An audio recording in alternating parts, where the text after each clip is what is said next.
Gas, acidity, अपच, भयंकर दर्द में भी ये इतनी अच्छी दवा आज आपके लिए लेकर के आई कि एक बार में असर आएगा, ये मेरी गारंटी है। आप कमेंट करने पर मजबूर हो जाएंगे और लोगों के पास शेयर करने के लिए आप तुरंत ही फ़ोन उठाएंगे। जी हाँ, ये जो रेमेडी मैं लेकर के आई हूँ, ये आप लोग की रिक्वेस्ट पे है कि बहुत ज़्यादा हमें गैस बनती है, जिसकी वजह से पेट का अफरा रहना या फिर आपके पेट में कहीं पर भी दर्द है, छाती में दर्द है, किसी भी हिस्से में दर्द है, तो आप इस चूरन को बना सकते हैं। ये देखिए, 1 चम्मच का मैं हिसाब बता रही हूँ यहाँ पर। 1 चम्मच के करीब हम लेंगे जीरा। ये वो जीरा है जो हम सब्जी में डालते हैं, रेगुलर सब्जी में इस्तेमाल करते हैं ना। जीरा भयंकर से भयंकर गैस को नष्ट कर देता है। पहले मैंने आपको एक रेसिपी शेयर की थी, इस रेमेडी शेयर की थी मैंने जीरे की, जिसकी वजह से बहुत लोगों को फ़ायदा हुआ था और उन्होंने खूब सारी मेरे लिए दुआ दी थी। चलिए जी, मैंने यहाँ पर जीरा ले लिया है। दूसरी चीज़ में ली है मैंने सौंफ। सौंफ पाचन तंत्र को अच्छा करती है, हाजमे को अच्छा करती है। गैस एसिडिटी की जो काटने की पावर है वो सौंफ के अंदर है। इसके साथ साथ जब इलायची मिल जाती है, सौंफ और इलायची का जब मेल होता है, ये समझ लीजिए कि कुदरत का अमृत हम खा रहे हैं। जी हाँ, इलायची के अंदर एक ऐसा एसेंस होता है, एक ऐसा तेल होता है। ये जो हमारे मसाले हैं, इन सभी के अंदर एक ऐसा तेल होता है जो हमारे शरीर को के लिए बहुत ही ज़्यादा फायदेमंद होता है। यहाँ पर मैंने लिखी है अजवाइन। अजवाइन सभी को पता है कि हाजमे को ठीक रखने के साथ साथ गैस एसिडिटी जो प्रॉब्लम आजकल बन रही है, उसको भी ये दूर करता है। इस रेमेडी को आप बच्चे से लेके बुजुर्ग को सभी को दे सकते हैं, सभी को ये फायदा देगी। जो इलायची लिए ना, उसे हम छिलके के साथ नहीं पीसेंगे, इसको हम इस तरह से छील लेंगे और छिलकों को अलग कर लेंगे। छिलकों को नहीं फेंकना है, उसका क्या करना है मैं भी बताऊंगी। पहले हम इलायची को इस तरह से निकाल लेंगे।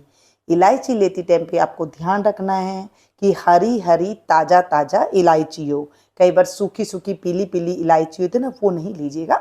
हल्की सी हरी इलायची होगी ना, वो ज़्यादा गुणवत्ता रहती है। अब ये जो छिलके बचे हैं, इसे आप चाय में डाल सकती हैं, दूध उबालते वक्त डाल सकते हैं, पर उसे छान लीजिए। इसमें जो ऑयल है, इसके छिलके में जो एसेंस है, वो आपके उसमें आ जाएगा। मिक्सी का जार लेंगे। यहाँ पर मैंने 4 चम्मच के करीब जीरा लिया है। आप 1 चम्मच ले रहे तो 1 चम्मच का हिसाब रखिएगा। सौंफ यहाँ पर मैं 1 कटोरी ले रही हूँ। ये भयंकर से भयंकर अगर आपको एसिडिटी है ना, उसके लिए मैं बता रही हूँ, तो इनका नाप जो है 1 रखिएगा और जो अजवाइन लिए उसको हल्की मात्रा में थोड़ी कम लीजिएगा। 3 चम्मच के करीब ले लें और 8 से 10 मैंने यहाँ पर हरी इलायची ली है। इलायची कम ज़्यादा हो जाए कोई दिक्कत वाली बात नहीं है।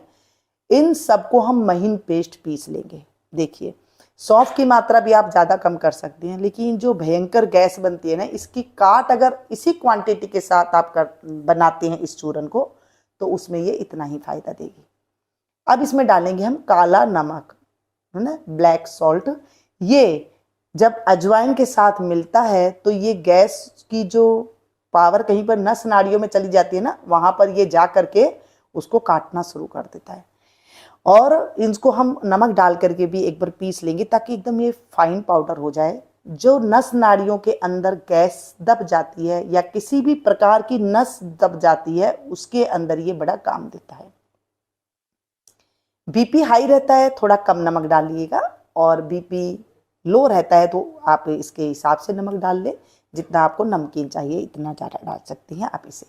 अब इसे लेना कितनी मात्रा में है, कब लेना है, कितने टाइम लेना है और किसके साथ लेना है, ये जानना बहुत ज़रूरी है। बच्चों को कितनी मात्रा में दें और बड़े कितनी मात्रा में लें। इसको आप एयर टाइट डब्बे में डाल करके रख लीजिए। और अगर आपको भयंकर से भयंकर गैस है तो 10 दिन के लिए आप बना करके रख लीजिए। यकीन कीजिएगा, जो आप 10,000 के रुपए की दवाई लेते हैं ना, उससे भी ज़्यादा ये असरदार उपाय है। जो भी मैं रेमेडी लेकर के आई हूँ, आती हूँ आप लोगों के लिए।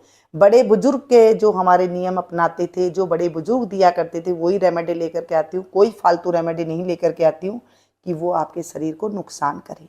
आप मेरे पर विश्वास करते हैं तो मैं चाहती हूँ कि आपको साथ में वही रेमेडी शेयर करूँ जो आपको एकदम फायदा दे।